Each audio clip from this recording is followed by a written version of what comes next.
10 Kabupaten Kaur, Provinsi Bengkulu. Saat ini saya tidak sendirian, saya ditemani oleh Ibu Lesi Yosina Meda. Dia adalah seorang guru mata pelajaran IPS di SMP Negeri 4 Kaur. Assalamualaikum warahmatullahi wabarakatuh, Bu Lesi. Waalaikumsalam warahmatullahi wabarakatuh, Bu. Bagaimana kabar Ibu hari ini? Alhamdulillah baik sekali. Gimana dengan Ibu?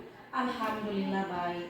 Baik Bu, kegiatan kita hari ini adalah percakapan praobservasi ya. Kegiatan ini merupakan percakapan awal persiapan sebelum Ibu nanti masuk ke dalam kelas ya. Saya akan melihat bagaimana proses pembelajaran yang Ibu laksanakan di kelas nanti ya Bu ya.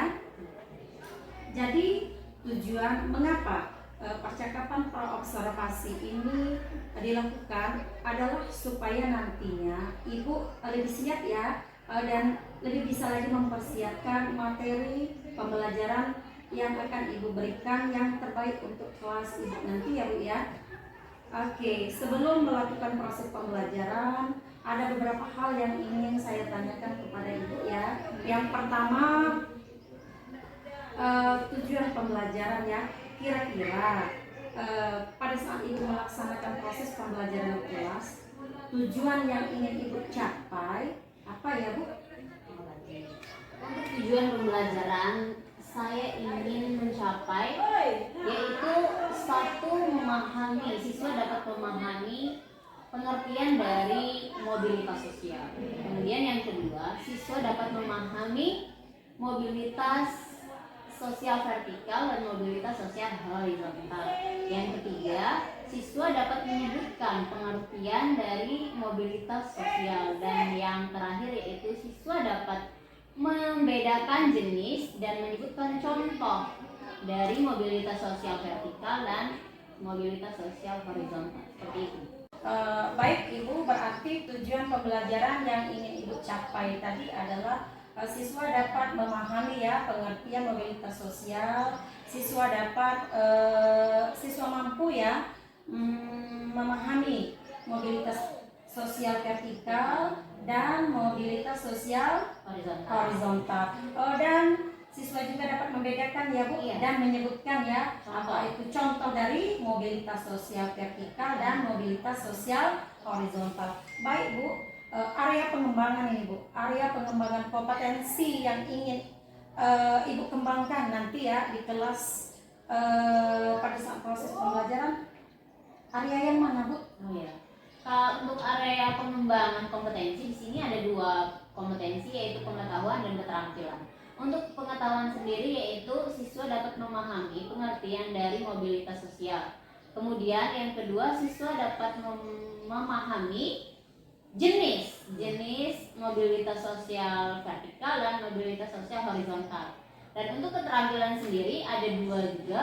Setelah siswa dapat memahami pengertian, siswa dapat menyebutkan apa itu pengertian dari mobilitas sosial.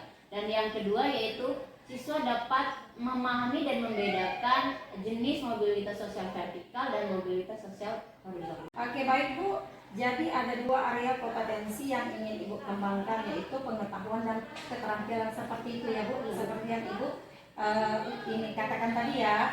Oke baik, pertanyaan selanjutnya, rancangan pembelajaran yang akan Ibu gunakan pada saat melakukan pembelajaran di kelas seperti strategi pembelajaran, metode pembelajaran, model pembelajaran yang akan Ibu gunakan pada saat di kelas nanti. Untuk rancangan ya Bu ya, rancangan pembelajaran yang pertama ada strategi pembelajaran yang berdiferensiasi yang terintegrasi KSE, yaitu kompetensi sosial emosional. Yang model pembelajaran saya menggunakan model PBL atau Problem Based Learning. Yang untuk metode pembelajaran kita menggunakan diskusi kelompok, tanya jawab dan tanya jawab. Oke, begitu ya Bu ya. Berarti Ibu menggunakan strategi pembelajaran berdiferensiasi yang telah terintegrasi dengan KSE ya. Modelnya model PBL ya, Project Based Learning, Problem Based Learning. Dan metodenya tadi menggunakan diskusi tanya jawab dalam bentuk kelompok. Oke baik Bu. Oke, sekarang untuk media pembelajaran ya. Untuk pembelajaran pasti setiap kita melakukan pembelajaran di kelas kita menggunakan media pembelajaran ya Bu ya. Kira-kira media pembelajaran seperti apa yang akan Ibu gunakan pada saat melaksanakan proses pembelajaran di kelas nanti? Begini Bu, untuk media pembelajaran rencana yang akan saya gunakan adalah menggunakan Canva, kemudian PPT dan video pembelajaran serta LKPD. Oke, baik Ibu. Untuk pertanyaan terakhir nih ya Bu ya, kira-kira kapan Ibu akan melaksanakan rencana pembelajaran yang Ibu sebutkan tadi? Untuk waktu ini sesuai dengan jadwal yang saya punya, yaitu besok hari Rabu. Hari Rabu di kelas 8A pada jam ke-1 dan sampai ke-2. Oke, berarti pelaksanaan dari rangkaian pembelajaran yang akan Ibu laksanakan itu besok ya, hari Rabu ya, tepatnya jam ke-1 dan jam ke-2 di kelas 8A. Oke, baik Bu, insya Allah pada hari Rabu besok saya akan datang ke kelas Ibu untuk melakukan supervisi dan nantinya saya akan mengamati dan mencatat hal-hal yang terpenting yang Ibu lakukan dalam proses pembelajaran yang Ibu laksanakan besok ya. Setelah Ibu melaksanakan kegiatan proses pembelajaran di kelas 8A besok ya. Oke, nanti kita akan bertemu lagi ya Bu di percakapan pasca observasi. Bisa kira-kira Bu? Bisa. Oke, baik Bu, terima kasih atas waktunya. Kurang lebihnya saya mohon maaf. Assalamualaikum warahmatullahi wabarakatuh. Sampai jumpa di percakapan pasca observasi ya Bu ya. Waalaikumsalam warahmatullahi wabarakatuh.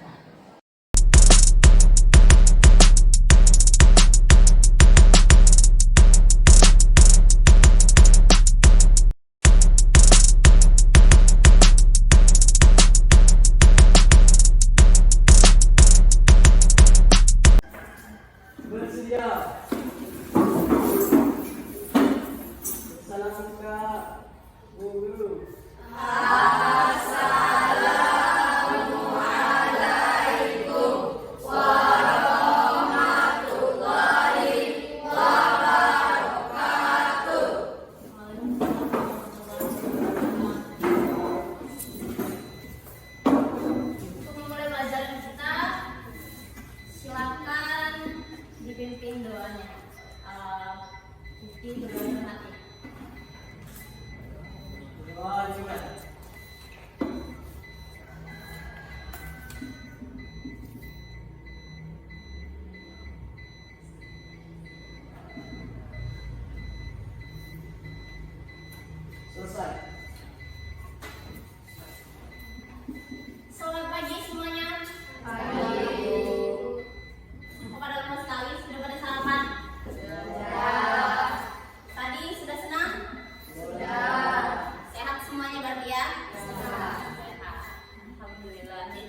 Jadi hari ini kita kembali bertemu di mata pelajaran IPS. Nah, untuk yang minggu kemarin kita sudah mempelajari tentang negara-negara ASEAN atau kerjasama antara negara-negara ASEAN. Kali ini kita akan membahas lagi di bab 2,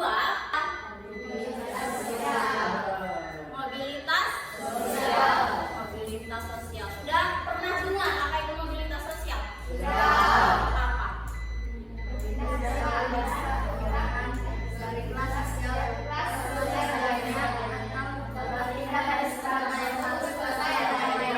Iya, betul sekali. Mobilitas berasal dari kata mobilis, yaitu perpindahan. Perpindahan strata sosial, baik itu dari bawah ke atas, atas ke bawah, atau samping kiri ke kanan. Nanti akan kita bahas apa aja bentuk-bentuk mobilitasnya dan apa aja saluran-saluran mobilitasnya.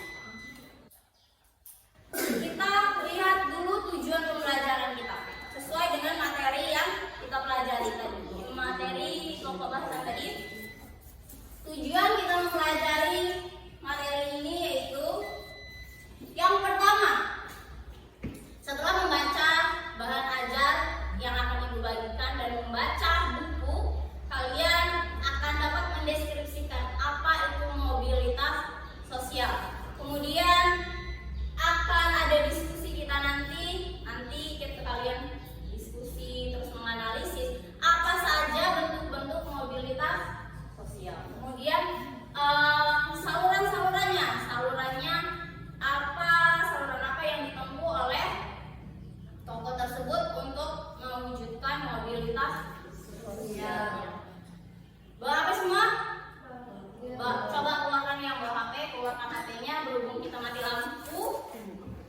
Jadi tidak bisa buka slide. Tolong dibuka slide yang sudah dibagikan tadi.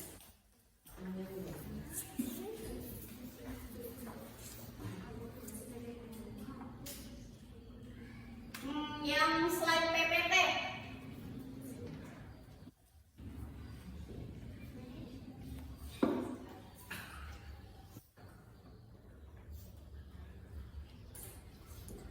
Nah, udah buka?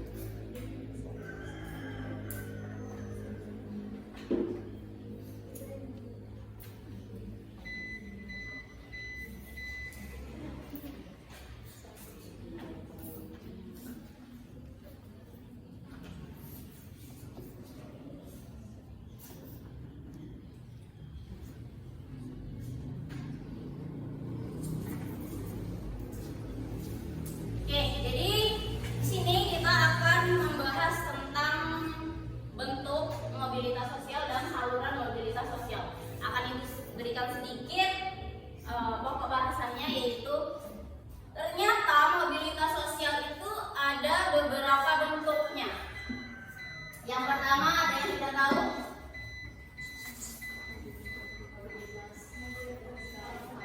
Mobilitas vertikal. Kemudian ada lagi mobilitas horizontal, mobilitas antar generasi dan intragenerasi. Untuk yang vertikal ada dua, yaitu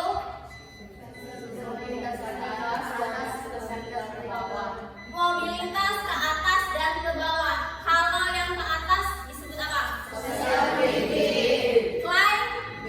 Climbing. Sama halnya dengan olahraga climbing. Sudah pernah lihat kan?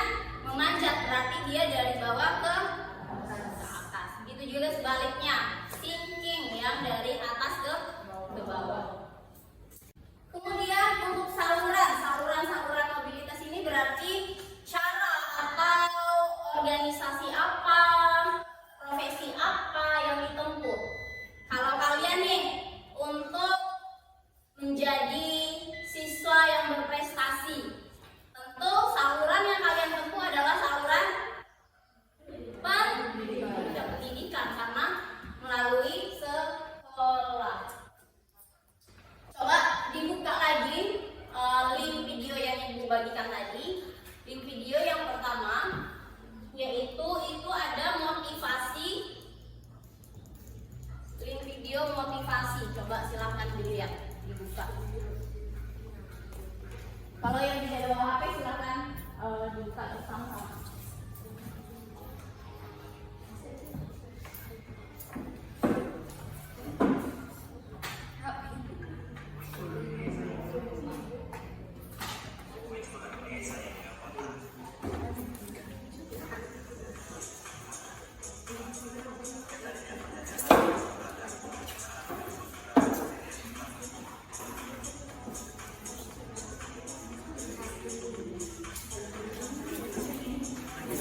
tolong shoot dulu yang layak.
Pemilik saham MNC Group.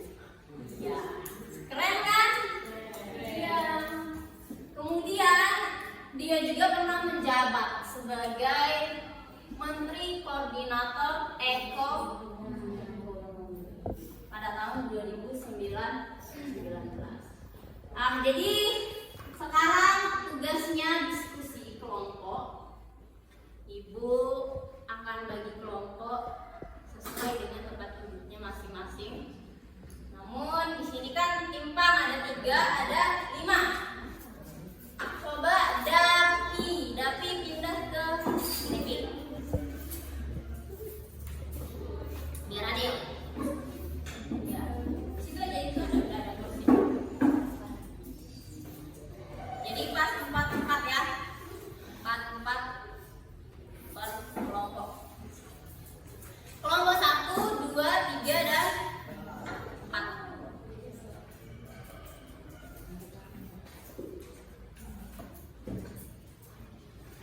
Ini pakai D-nya.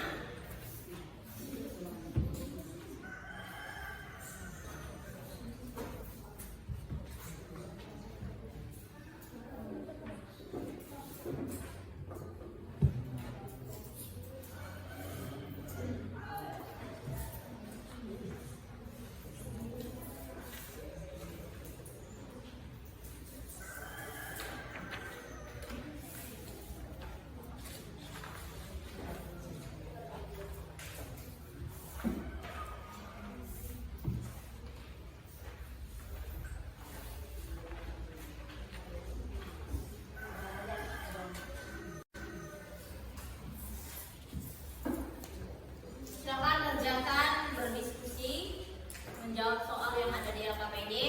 Terserah jawabannya silakan cari di buku bahan ajar yang udah ibu kasih. Kemudian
warahmatullahi wabarakatuh.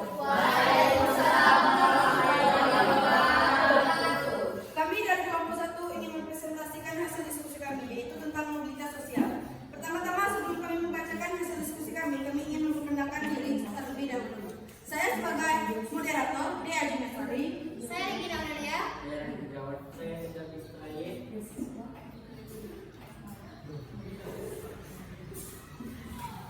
Pertama-tama kami ingin membacakan Satu, bentuk mobilitas apa yang dialami oleh Khairul Tanjung? Untuk mencapai mobilitas sosial, saluran-saluran mobilitas apa yang Khairul Tanjung pilih untuk mewujudkannya? Uraikan proses yang dilakukan dalam saluran-saluran mobilitas tersebut. Saluran pendidikan, prosesnya Khairul Tanjung adalah anak yang berasal dari orang mampu. Namun, Khairul Tanjung berusaha mencari jalan agar biaya sekolahnya terpenuhi, seperti memanfaatkan peluang di sekolah dengan membuka jasa travel dan fotokopi. Kendala apa yang pernah dialami oleh Khairul Tanjung membangun karir dalam video tersebut? beliau kendala biaya pendidikan karena keluarganya kurang mampu. Namun Khairul Tanjung berusaha mencari jalan agar biaya sekolahnya lancar terpenuhi, seperti memanfaatkan peluang di sekolah dengan membuka jasa travel dan fotokopi. Pertanyaan selanjutnya, bagaimana upaya mereka untuk kembali bangkit dari masalah atau kendala tersebut? Apa yang dilakukan yaitu memanfaatkan peluang membuka jasa beberapa kata kecil di teman SMP, membuka jasa fotokopi dan jual baju. Nilai-nilai apa yang bisa diteladani dari kisah Khairul Tanjung yang dapat kalian terapkan dalam kehidupan sehari-hari? Optimis dalam meraih cita-cita, pantang menyerah, patuh pada orang tua, jujur dan lain-lain. Berikut itulah jawaban kami. Apakah ada yang ingin ditanyakan dari kelompok lain? Sikap optimis apa yang Khairul Tanjung terapkan dalam menggapai cita-cita? Beliau tetap optimis walaupun dalam keadaan ekonomi yang tidak mampu. Namun beliau berusaha belajar dan mencari jalan agar mendapatkan uang tambahan, sehingga kendala mulai teratasi dan cita-citanya pun tercapai, menjadi pengusaha yang sukses. Apakah sudah puas dengan jawaban kami? Sekian presentasi dari kami. Kami akhiri wabillahi taufiq wal hidayah. Wassalamualaikum warahmatullahi wabarakatuh.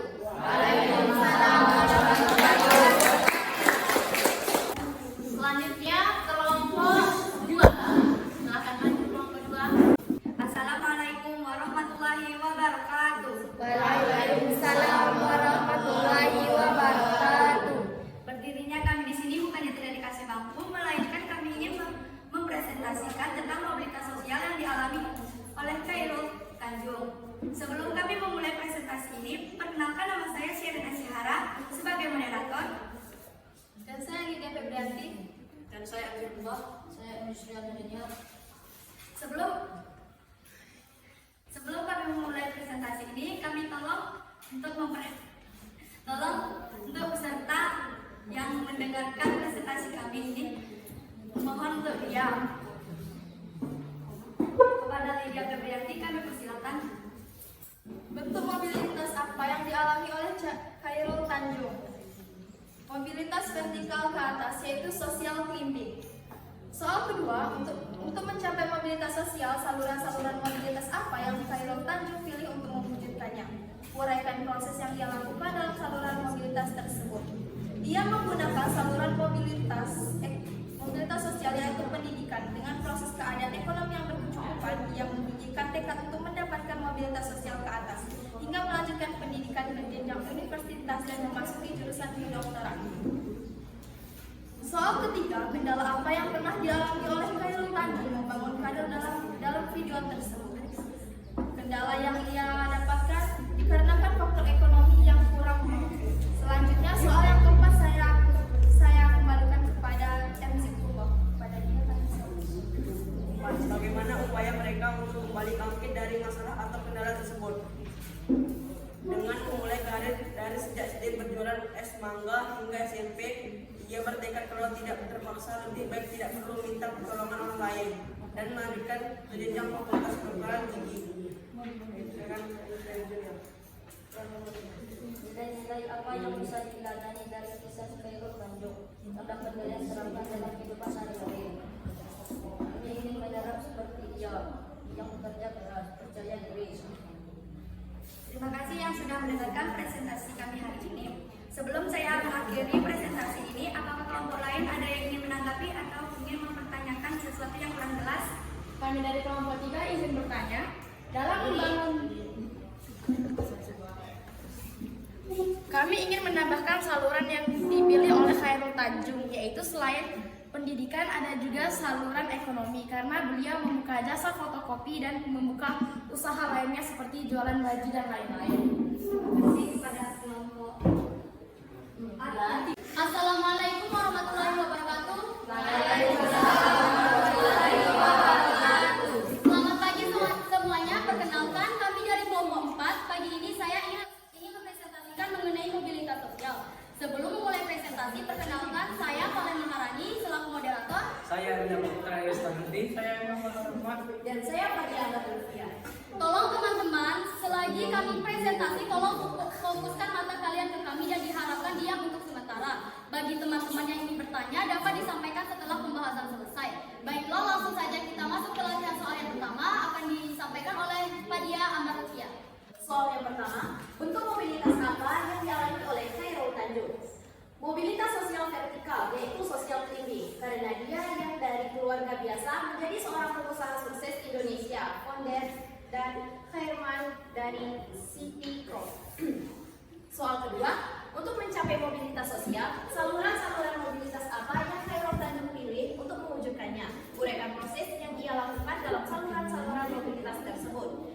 Saluran pendidikan dan ekonomi, prosesnya Khairul Tanjung menempuh saluran pendidikan yaitu sekolah SD sampai perguruan tinggi, dan saluran ekonomi dapat dilihat saat di bangku sekolah sudah mulai berjualan dan membuka usaha fotokopi. Soal ketiga, kendala apa yang pernah dialami oleh Khairul Tanjung membangun karir dalam video tersebut? Beliau memiliki kendala ekonomi yaitu biaya pendidikan dan bisnisnya, memiliki kendala kekurangan modal. Soal nomor 4. Bagaimana upaya mereka untuk kembali bangkit dari masalah atau kendala tersebut?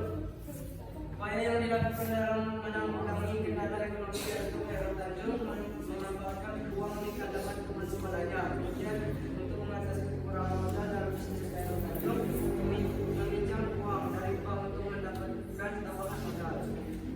Baiklah, soal yang terakhir, soal nomor 5. Nilai-nilai apa yang bisa diteladani dari kisah Khairul Tanjung yang dapat kalian terapkan dalam kehidupan sehari-hari, yaitu semangat, tidak gengsi pada teman sekolahnya, optimis meraih cita-cita, jujur, tidak pantang menyerah, rajin, dan patuh kepada orang tua. Akhirnya kita telah sampai di ujung presentasi. Sesuai janji saya pada pembukaan tadi, bagi teman-teman yang ingin bertanya, kami persilakan. Baiklah, kami dari kelompok 4 ingin bertanya. Adakah kendala lain yang dihadapi selain ekonomi dalam pendidikannya? Baiklah, saya akan menjawab pertanyaan dari kelompok 3. Ada, yaitu kendala kekurangan modal. Pada saat membuka usaha, contoh membangun MS Group, kekurangan modal yang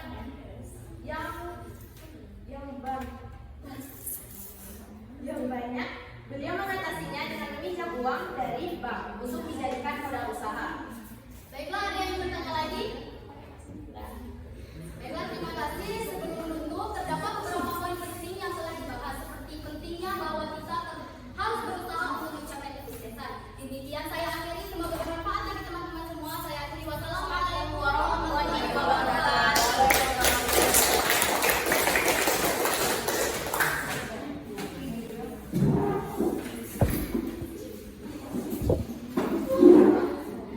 Luar biasa, Ibu apresiasi sekali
sambil belajar, kemudian ada lagi bekerja sambil mencari uang tambahan dengan cara menjual es mambo atau es mangga tadi, kemudian menjual kaos, kemudian membuka jasa fotokopi, membuka jasa travel PL teman-temannya. Walaupun dia tidak berangkat, tetapi dia sudah mendapatkan uang tambahan untuk membayar uang sekolahnya.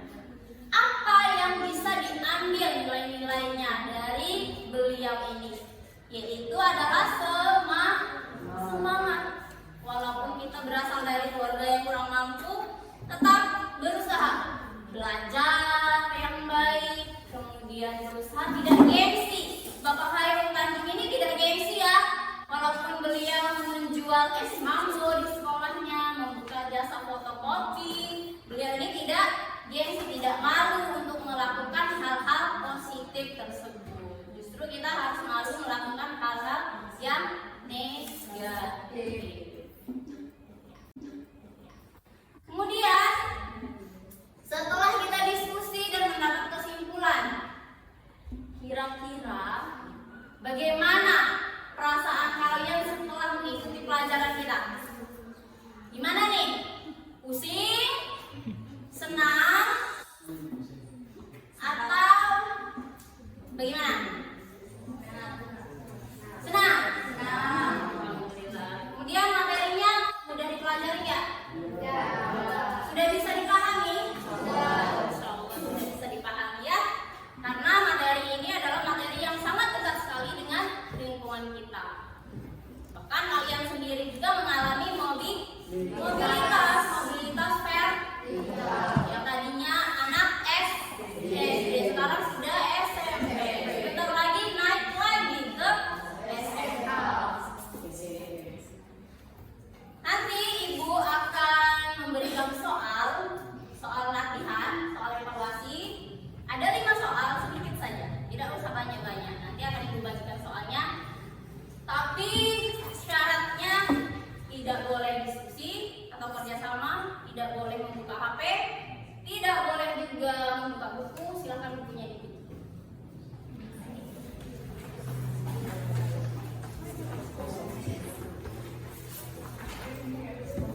Ditutup dulu bukunya.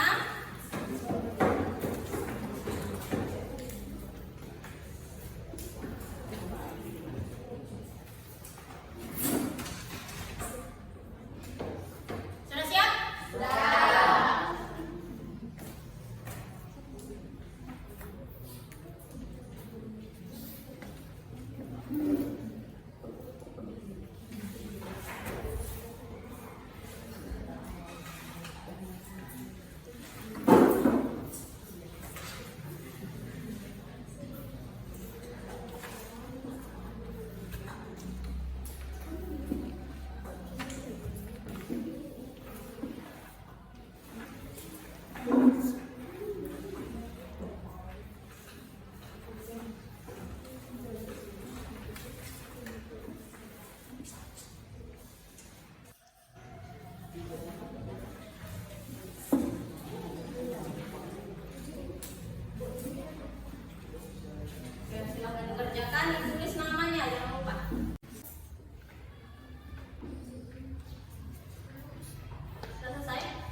lupa tetap semangat, pantang menyerah.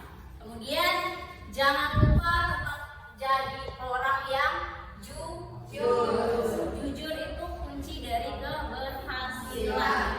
Kalau udah jadi orang yang jujur baik, insya Allah akan jadi orang yang berhasil. Ketua kelas, untuk menutup pelajaran kita silakan dipimpin doanya ya. Doa dimulai.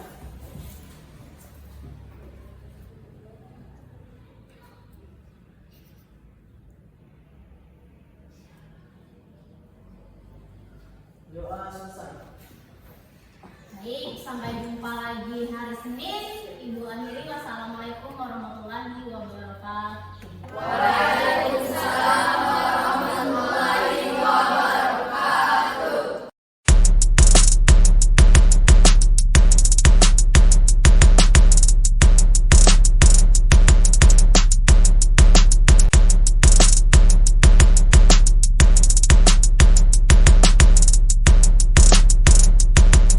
Assalamualaikum warahmatullahi wabarakatuh. Berjumpa lagi dalam percakapan pasca observasi bersama saya Yesin Zahra, calon guru penggerak angkatan 10 Kabupaten Kaur.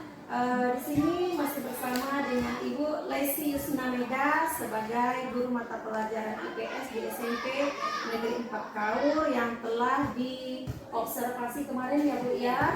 Dan di sini juga saya ditemani oleh Ibu Rini Herwadi SPD. Dia sebagai pengajar praktek pada program pendidikan guru penggerak angkatan 10 Kabupaten Kaur. Assalamualaikum warahmatullahi wabarakatuh Ibu Lesi. Assalamualaikum warahmatullahi wabarakatuh Ibu Rini. Bagaimana kabarnya Ibu Lesi? Alhamdulillah baik. Baik. Alhamdulillah sehat juga. Ibu Rini gimana kabarnya? Baik Bu. Di percakapan pra-observasi ini ya, ada beberapa hal yang ingin saya tanyakan terkait dengan kegiatan observasi yang Ibu lakukan di kelas 8A kemarin ya. Yang pertama, setelah Ibu ya melakukan kegiatan observasi di kelas, bagaimana perasaan Ibu pada saat diobservasi di kelas kemarin? Ya, baik Bu. Jadi setelah melaksanakan kegiatan pembelajaran observasi kemarin, yang saya rasakan adalah senang tentunya, senang karena sudah melihat perkembangan peserta didik setelah sebelumnya melaksanakan pembelajaran observasi itu. Di proses observasi itu terlihat siswa agak berbeda, ada perbedaan dari sebelum dengan sesudah. Oh, berarti senang ya Bu ya? Senang dan bangga. Iya Bu, dari proses ya kegiatan pembelajaran yang Ibu lakukan di kelas 8A kemarin, kompetensi apa ya Bu yang telah Ibu kembangkan kemarin? Area yang mana yang Ibu kembangkan pada saat proses pembelajaran observasi di kelas 8A kemarin ya Bu ya? Bisa Ibu ceritakan? Baik, untuk area kompetensi di sini ada dua, yaitu pengetahuan dan keterampilan. Iya. Di area kompetensi ini, kompetensi pengetahuan maksudnya ya, di pengetahuan siswa dapat memahami pengertian dari mobilitas sosial. Kemudian siswa dapat memahami bentuk dari mobilitas sosial vertikal dan mobilitas sosial horizontal. Kemudian untuk area kompetensinya, siswa dapat membedakan mobilitas sosial vertikal dan mobilitas sosial horizontal. Kemudian siswa juga dapat melihat atau memahami dampak dari mobilitas sosial ini. Oh, berarti ada dua area ya Bu yang dikembangkan, Pengetahuan dan pengetahuan dan keterampilan. Kalau di pengetahuan tadi siswa bisa mengetahui ya, memahami ya apa itu mobilitas vertikal dan horizontal. Kalau di keterampilan tadi siswa itu bisa menyebutkan ya, memberi contoh ya dari mobilitas sosial horizontal dan vertikal. Baik Bu, dari kegiatan tadi ya Bu ya, sejauh mana kira-kira menurut Ibu tingkat keberhasilan ya dari keseluruhan kegiatan proses pembelajaran yang Ibu lakukan di kelas 8A kemarin? Baik, untuk sejauh mana pencapaian ya Bu ya, Iya. secara keseluruhan pencapaian dilihat dari prosesnya, terlihat bahwa siswa sudah mulai aktif dalam proses pembelajaran, yaitu diskusi kelompok, sudah mulai ada yang bertanya dan menjawab pertanyaan. Kemudian kalau dilihat dari hasil pembelajaran, yaitu menjawab soal evaluasi pembelajaran yang di akhir pembelajaran, dari hasilnya 80% sudah bisa menjawab soal evaluasi tersebut. Memang ada beberapa hambatan baik dari proses maupun hasilnya. Dilihat 20% dari hasil itu ternyata belum mencapai lulus seperti itu, dan ya mungkin begitu.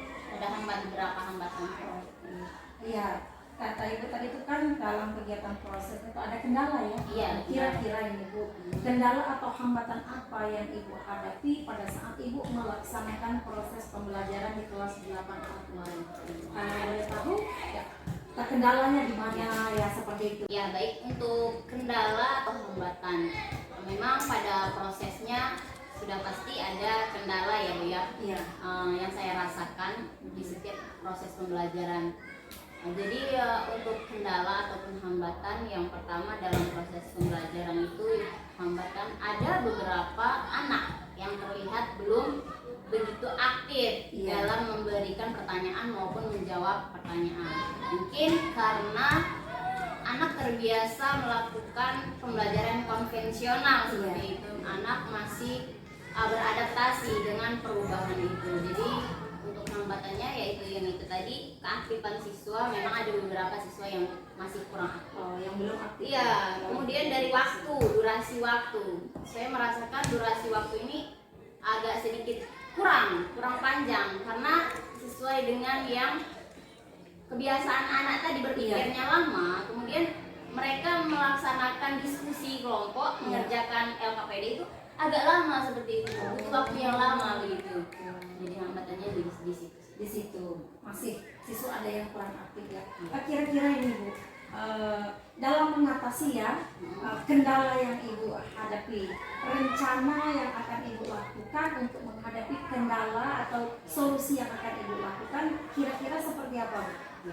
Terkait solusi dari hambatan tersebut, mungkin bisa dimulai dari saya sendiri, Iya. yaitu perencanaan mungkin akan lebih matang. Mungkin saya harus melihat atau menerawang kebutuhan siswa itu seperti apa di dalam kelas itu. Cara belajar yang siswa inginkan itu seperti apa, maka saya harus menyesuaikan baik dari media, kemudian media pembelajaran. Sesuai dengan kebutuhan ya. Iya, sesuai dengan kebutuhan. Minat mereka seperti apa? Karena mungkin siswa tidak semuanya minat dengan diskusi kelompok atau Mungkin menjawab mereka cara lain seperti cara itu. lain. Dan nanti kan ada diselipkan game-game sehingga bisa terlihat lebih Menarik. Iya, menarik. Motivasi mereka. Enjoy. Oke, begitu ya Bu ya. Oke, selanjutnya Bu, kira-kira ya dari perencanaan ya yang akan Ibu lakukan ke depan, kapan kira-kira Ibu akan menerapkan rencana untuk perbaikannya itu? Iya, perbaikan ya. Iya. Untuk perbaikan mungkin belum ada waktu yang pasti, belum Iya. ada yang pasti. Jadi saya perkirakan mungkin ada 2 atau 3 bulan lagi ke depan, sembari memperbaiki perencanaan pembelajaran. Oke. Berarti Ibu akan melakukan atau merealisasikan perbaikan secepatnya ya Bu ya. Baik, kita sudah berada ya di sesi akhir dari kegiatan percakapan pasca observasi ini. Mudah-mudahan ya Bu ya, rencana yang Ibu akan terapkan ke depannya nanti berjalan sesuai dengan harapan demi untuk perbaikan atau memperbaiki ya proses pembelajaran yang Ibu lakukan ke depannya nanti ya. Terima kasih ya Bu ya. Oke, baik Bu Rini ya. Selanjutnya sebelum kita menutup percakapan ini, saya berikan kesempatan kepada Ibu Rini untuk memberikan umpan balik terhadap apa yang telah dilakukan oleh Ibu Risi dalam kegiatan observasi di kelas tadi Bu. Ya, baik, terima kasih.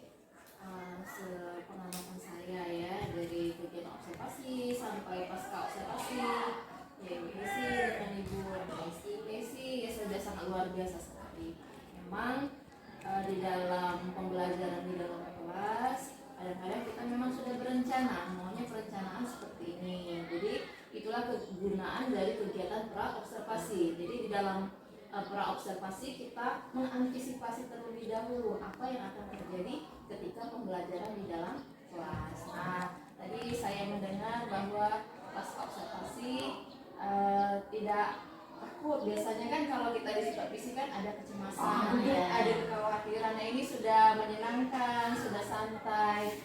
Nanti ibu sudah bisa menerapkan pembelajaran yang berpusat pada kemudian untuk observasi di kelas, memang pada dasarnya kegiatan observasi itu kita ingin bahwa pembelajaran yang kita laksanakan hari itu ada penilaian. Nah, penilaian ini gunanya bukan untuk menghakimi, Ibu.